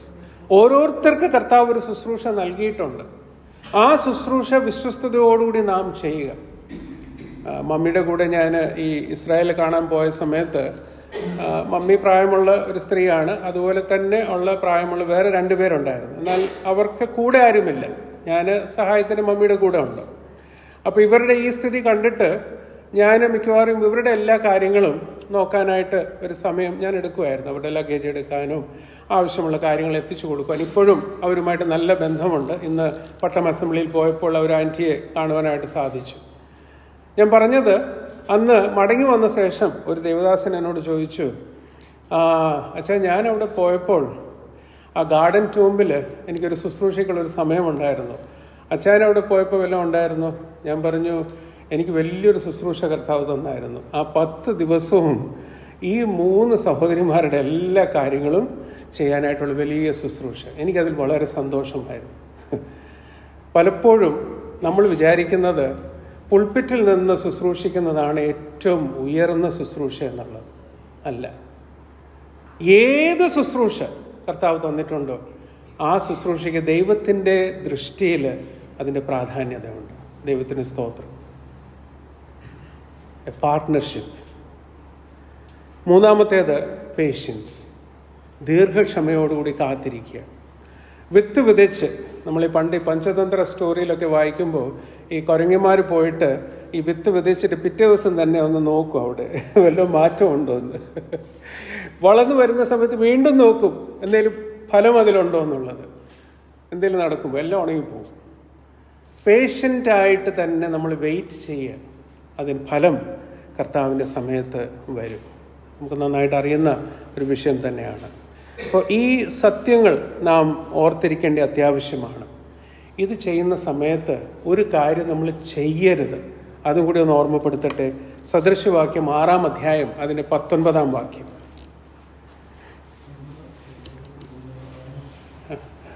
സദൃശവാക്യം 6-ാം അധ്യായം അതിൻ്റെ 19-ാം വാക്യം. 6:19.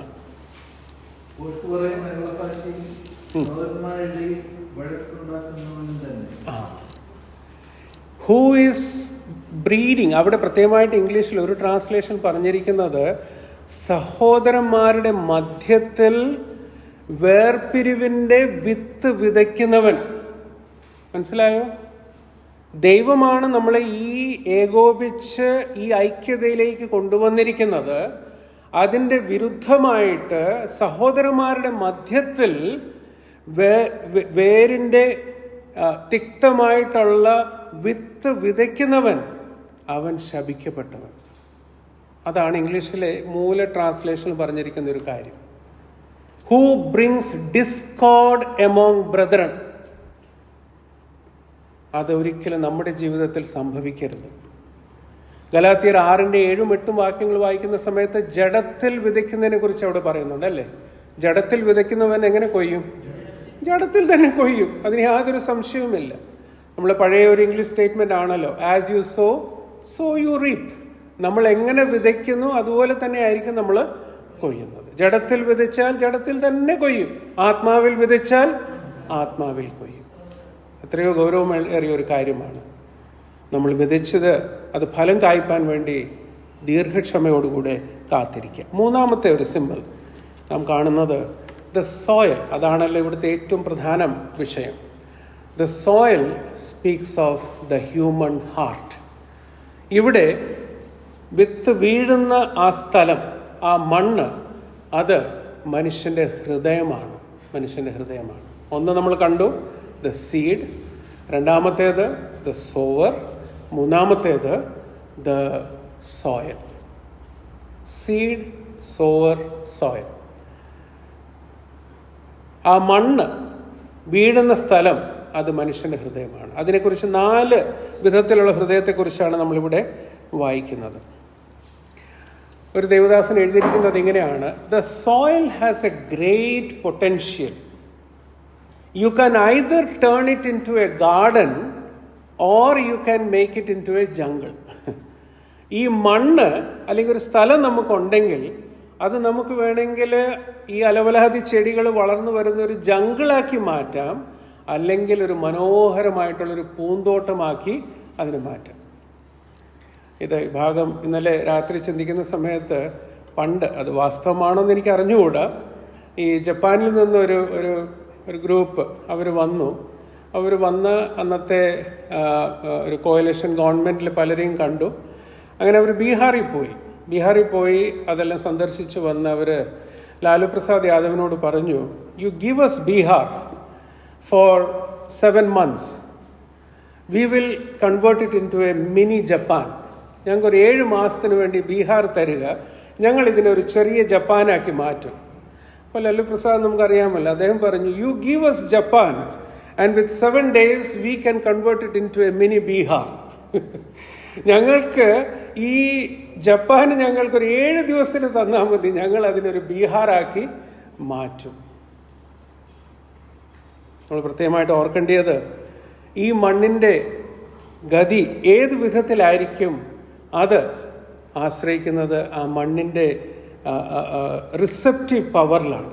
ഏത് വിധത്തിലാണ് അത് റിയാക്ട് ചെയ്യുന്നത്. ഒന്നാമത്തേത് നമ്മൾ 19-ാം വാക്യത്തിൽ വായിക്കുന്നത്, അത് വിവരിച്ച് പറയുമ്പോൾ അവിടെ പറയുന്നത്, അത് വഴിയരികിൽ വീണു, അവൻ്റെ ഹൃദയത്തിൽ വിതയ്ക്കപ്പെട്ടത് എടുത്തു കളയുന്നു, ഇതത്രേ വഴിയരികെ വിതയ്ക്കപ്പെട്ടത്. ഒരുത്തൻ രാജ്യത്തിൻ്റെ വചനം കേട്ടിട്ട് ഗ്രഹിക്കാഞ്ഞാൽ ദുഷ്ടൻ വന്ന് അവൻ്റെ ഹൃദയത്തിൽ വിതയ്ക്കപ്പെട്ടത് എടുത്തു കളയുന്നു, ഇതത്രേ വഴിയരികെ വിതയ്ക്കപ്പെട്ടത്. അപ്പോൾ ആ ഹൃദയം അത് വളരെ ഹാർഡായിട്ടുള്ള, വളരെ ശക്തമായിട്ടുള്ള, ആഴം ഒട്ടുമില്ലാത്ത ഉള്ള ഹൃദയത്തെ സൂചിപ്പിക്കുന്ന വിഷയമാണ്. ഹോശേയ പ്രവാചകന്റെ പുസ്തകം 10-ാം അധ്യായം 12-ാം വാക്യം പിന്നീട് വായിച്ചാൽ മതി. അവിടെ പറയുകയാണ്, ഈ ഹാർഡ് ഗ്രൗണ്ടിനെ ഒന്ന് ബ്രേക്ക് ചെയ്യണം. You have to break that hard heart. അത് ബ്രേക്ക് ചെയ്താൽ മാത്രമേ അവിടെ ഈ വിത്ത് ആഴങ്ങളിലേക്ക് കയറി ചെല്ലുകയും അത് ഫലം പുറപ്പെടുകയും ചെയ്യുന്നത്. അപ്പോൾ ഒന്നാമത്തേത് അവിടെ നമ്മൾ കാണുന്നത് വളരെ ഹാർഡായിട്ടുള്ള, ശക്തമായിട്ടുള്ള മണ്ണ്. രണ്ടാമത്തേത് അതിൻ്റെ 20-21 വാക്യം, പാറസ്ഥലത്ത് വിതയ്ക്കപ്പെട്ടതോ ഒരുത്തൻ വചനം കേട്ടിട്ട് ഉടനെ സന്തോഷത്തോടെ കൈക്കൊള്ളുന്നതാകുന്നു, എങ്കിലും വേരില്ലാതിരിക്കാൽ അവൻ ക്ഷണികനത്രേ. വചനം ഇത് 20-ാം വാക്യത്തിലാണ് നമ്മൾ അതിനെക്കുറിച്ച് വായിക്കുന്നത്. A shallow heart. അവിടെ പെട്ടെന്ന് തന്നെ വളരെ സന്തോഷത്തോടുകൂടി അവിടെ സ്വീകരിക്കുകയാണ്, എന്നാൽ അവിടെ വേരൂന്നുന്നില്ല. അത് കൊലോസ്യർക്ക് എഴുതിയ ലേഖനത്തിൽ നമ്മൾ വായിക്കുന്നത് വേരൂന്നി, ഡീപ്ലി റൂട്ടഡ് എന്ന് പറയുന്ന 1-ാം അധ്യായത്തിൽ ഒരു വാക്യമുണ്ട്. Deeply rooted. അതെങ്ങനെയാണ് സംഭവിക്കുന്നത്? ഇത് ചിന്തിച്ചപ്പോൾ ഞാൻ രക്ഷയ്ക്ക് വന്ന ആ സമയത്തെക്കുറിച്ച് ഞാൻ ഓർക്കുകയായിരുന്നു. 84 ഞാനും സണ്ണിയങ്കളും ഞങ്ങൾ രണ്ടുപേരും ട്രെയിനിൽ യാത്ര ചെയ്യുമ്പോഴാണ് അങ്കിൾ എന്നോട് സുവിശേഷം പങ്കുവെച്ചത്. ഞാൻ കേട്ട വിഷയമെല്ലാം ആക്സെപ്റ്റ് ചെയ്തു. എന്നാൽ ദാറ്റ് വാസ് വെരി മെക്കാനിക്കൽ. അതൊരു യാന്ത്രികമായിട്ടുള്ളൊരു അക്സെപ്റ്റൻസ് ആയിരുന്നു. അതിനുശേഷം തുടർമാനമായിട്ട് സത്യങ്ങൾ കേട്ട് കേട്ട് കേട്ട് കഴിഞ്ഞിട്ടാണ് അതിൽ വാസ്തവം പറഞ്ഞ ഒരു വേര് ഊന്നിയത്. അപ്പൊ ആദ്യത്തെ ഒരു അനുഭവം എന്ന് പറയുന്നത് ഒരു ഷാലോ ഒരു അക്സെപ്റ്റൻസ് ആയിരുന്നു. പിന്നീടാണ് അത് ശരിക്കും വേരൂന്നി അവിടെ നിന്നത്. അപ്പൊ ചില സ്ഥലങ്ങളിൽ പാറസ്ഥലമായതുകൊണ്ട് എന്താ സംഭവിക്കുന്നത്, അവിടെ വേര് ആഴത്തിലേക്ക് ഇറങ്ങി പോവാത്ത ഒരു സ്ഥിതിയായി മാറുന്നു. ചിലർ ഇമോഷണലായിട്ടൊക്കെ കൈപ്പൊക്കും. ഇവിടെ നമുക്കെല്ലാവർക്കും അറിയാവുന്ന ഒരു വ്യക്തിയുണ്ട്. പണ്ടൊക്കെ അദ്ദേഹത്തെക്കുറിച്ച് പറയുമായിരുന്നു, ഏത് ഗോസ്പൽ മീറ്റിങ്ങിൽ പോയാലും കൈപ്പൊക്കും. എത്രയോ പ്രാവശ്യം രക്ഷിക്കപ്പെട്ടിട്ടുണ്ട്. ഇനി ഒരു തിക്തമായിട്ടുള്ളൊരു സത്യം ഞാൻ അങ്ങ് പറയാം. അത് ഞാൻ 1-2 സ്ഥലത്ത് പറഞ്ഞിട്ടുണ്ട്. ആന്ധ്രയിലും ഒഡീഷയിലും ഒക്കെ വലിയ പ്രവർത്തനങ്ങളെക്കുറിച്ച് പറയുന്ന ചിലരുണ്ട്. വന്നു കഴിഞ്ഞിട്ട് പറയും, ഞങ്ങളവിടെ ചെന്നപ്പോൾ 900-1000 പേര്. നമ്മുടെ പൊളിറ്റിക്കൽ പാർട്ടീസ് മീറ്റിംഗ് വിളിക്കുമ്പോൾ തലവരിക്ക് കൊടുക്കുന്ന പോലെ ആത്മീയ കൂട്ടായ്മയ്ക്ക് തലവരി കൊടുത്ത് കൊണ്ടുവരുന്ന ക്രൗഡാണ് പല സ്ഥലത്തുള്ളത്. വളരെ സങ്കടത്തോടു കൂടി പറയുകയാണ്. നമ്മുടെ മധ്യത്തിലുള്ള വരുന്ന ചില റിപ്പോർട്ടും അതുപോലെ ഉള്ളതാണ്. കച്ചവടമാക്കിയ ഒരു സ്ഥിതി, ഷാലോ ഗ്രൗണ്ട്. മൂന്നാമത്തേത് ക്രൗഡഡ് ഹാർട്ട്. 21-22 നമ്മൾ വായിക്കുമ്പോൾ അവിടെ വായിക്കുന്നത്, വചനനിമിത്തം ഞെരുക്കമോ ഉപദ്രവമോ നേരിട്ടാൽ അവൻ ക്ഷണത്തിൽ ഇടറിപ്പോകുന്നു. അത് ഷാലോ ഹാർട്ടാണ്. 22 വാക്യത്തിലേക്ക് വരുമ്പോൾ അവിടെ വായിക്കുന്നത്, മുള്ളിനിടയിൽ വിതയ്ക്കപ്പെട്ടതോ, ഒരുത്തൻ വചനം കേൾക്കുന്നു, എങ്കിലും ഈ ലോകത്തിന്റെ ചിന്തയും ധനത്തിന്റെ വഞ്ചനയും വചനത്തെ ഞെരുക്കിയിട്ട് നിഷ്ഫലനായി തീരുന്നത് ആകുന്നു. കേൾക്കുന്നുണ്ട്, സ്വീകരിക്കുന്നുണ്ട്, വളരുവാനായിട്ട് ആഗ്രഹത്തോടുകൂടി വരുന്നു. എന്നാൽ ഈ ലോകത്തിലെ പിയർ പ്രഷർ ഇതെല്ലാം അവിടെ ഞെരുങ്ങിക്കൊണ്ടിരിക്കുകയാണ്. ആ വ്യക്തി ചിന്തിക്കുന്നത്, ഇതിൽ നിന്ന് എന്തെങ്കിലുമൊക്കെ പരിഹാരം എനിക്ക് കിട്ടുമോ, എന്തെങ്കിലും പരിഹാരം കിട്ടുമോ, ഏതെങ്കിലും വിധത്തിൽ അല്പം ധനസഹായം കിട്ടുമോ, ഇവരുടെ കൂടെ ജോയിൻ ചെയ്ത് കഴിയുമ്പോഴേക്കും എനിക്ക് മറ്റേതെങ്കിലും ആനുകൂല്യങ്ങൾ എനിക്ക് ഇവിടെ നിന്ന് കിട്ടുമോ എന്ന് ചിന്തയോടുകൂടി വരുന്ന എത്രയോ പേരിന്നുണ്ട്. ഈ കൂട്ടത്തിൽ ചേർന്ന് കഴിഞ്ഞാൽ എൻ്റെ മക്കളുടെ പഠിത്തം, അവരെല്ലാവരും അമേരിക്കയും കാനഡയ്ക്കും പോകുമോ, അവർക്ക് ഭാവി നന്നായി പോകുമോ എന്ന് മെറ്റീരിയൽ ബെനിഫിറ്റ്സ് ആഗ്രഹിച്ചു വരുന്ന ഒരു കൂട്ടം. പ്രയാസങ്ങളുണ്ട്, ബുദ്ധിമുട്ടുകളുണ്ട്. എന്നാൽ അതിൻ്റെ മധ്യത്തിൽ തന്നെ കർത്താവിനെ മാത്രം മുറുകെ പിടിച്ചുകൊണ്ടിരിക്കുവാനായിട്ട്, കർത്താവിൽ മാത്രം ആശ്രയിച്ചിരിക്കുവാനായിട്ട് എത്ര പേർക്ക് കഴിയുന്നുണ്ട്? കർത്താവ് തന്ന പ്രോമിസ് എന്ന് പറയുന്നത്, U seek his kingdom and all these things എന്നാണ് അവിടെ പറഞ്ഞിരിക്കുന്നത്. ഓൾ തിങ്സ് എന്നല്ല, സകലവും എന്നല്ല പറഞ്ഞിരിക്കുന്നത്. ഈ സകല കാര്യങ്ങൾ, നീ വെപ്രാളപ്പെടുന്ന, നീ വിഷമിക്കുന്ന ഈ സകല കാര്യങ്ങളും നിനക്ക് ലഭിക്കും. നാലാമത്തേത് 23 വാക്യത്തിൽ നമ്മൾ വായിക്കുന്നത്, നല്ല നിലത്ത് വിതയ്ക്കപ്പെട്ടതോ, ഒരുത്തൻ വചനം കേട്ട് ഗ്രഹിക്കുന്നതാകുന്നു, അത് വിളഞ്ഞ് 100, 60, 30 മേനി നൽകുന്നു. ഇവിടെ 100, 60, 30. എന്നാൽ നമുക്കറിയാമല്ലോ, ഈ ഉപമ മാർക്കോസിന്റെ സുവിശേഷത്തിലും ലൂക്കോസിന്റെ സുവിശേഷത്തിലും ഇത് വിവരിച്ച് പറഞ്ഞിട്ടുണ്ട്. മർക്കോസിന്റെ സുവിശേഷം 4-ാം അധ്യായം 24-ാം വാക്യത്തിൽ, പിന്നീട് ലൂക്കോസിന്റെ സുവിശേഷത്തിൽ 8-ാം അധ്യായം അവിടെ ഇത് വിവരിച്ച് പറഞ്ഞിരിക്കുന്ന ഭാഗമാണ്. ആ ഭാഗങ്ങൾ നമ്മൾ വായിക്കുമ്പോൾ അവസാനിക്കുന്ന സമയത്ത് ഒരു മുന്നറിയിപ്പ് അവിടെയും നൽകുന്നുണ്ട്. നമുക്ക് ആദ്യം 13-ാം അധ്യായത്തിൽ 9-ാം വാക്യം നോക്കാം. അവിടെ പറയുന്നത്, ചെവി ഉള്ളവൻ കേൾക്കട്ടെ. അത് ഒരു വിരൽ അവിടെ വെക്കുക. മർക്കോസിന്റെ സുവിശേഷത്തിലേക്ക് വരിക, 4-ാം അധ്യായം അതിൻ്റെ 24-ാം വാക്യം. മർക്കോസ് 4:24. ആ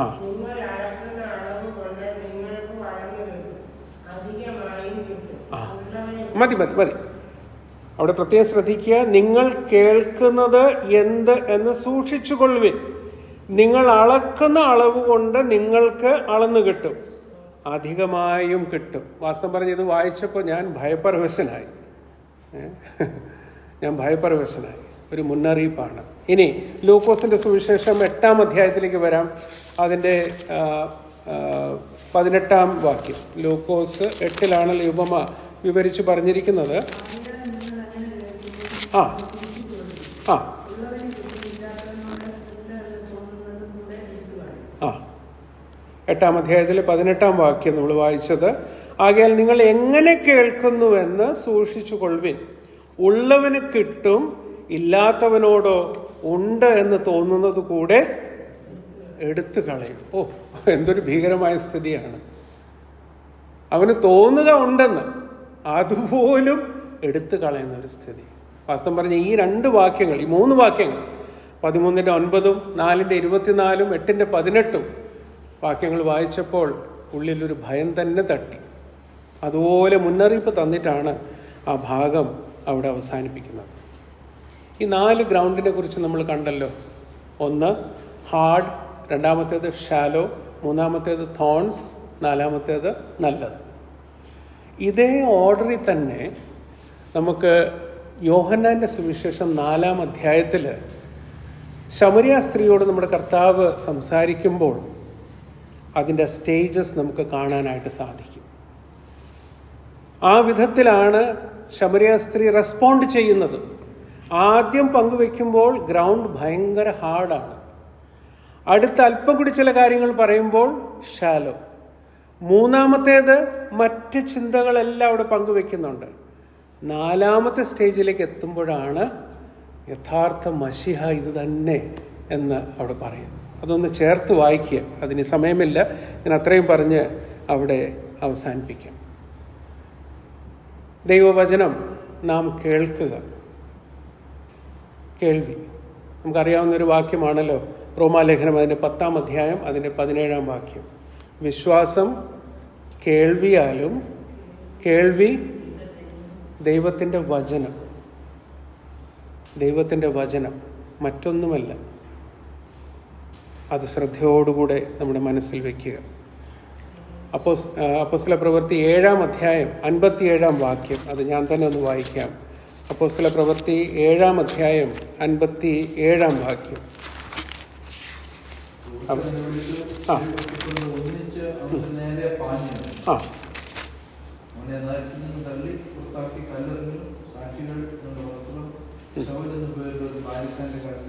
അവിടെ നമ്മൾ വായിക്കുന്നത് 57-ാം വാക്യത്തിൽ, അവർ ഉറക്കെ നിലവിളിച്ച് ചെവി പൊത്തിക്കൊണ്ട് ഒന്നിച്ച്.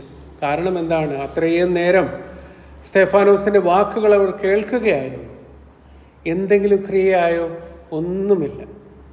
അവർ ചെവി പൊത്തി അതിനെ തിരസ്കരിച്ചാണ് അവിടെ നിന്ന് ചെയ്ത ക്രൂരത.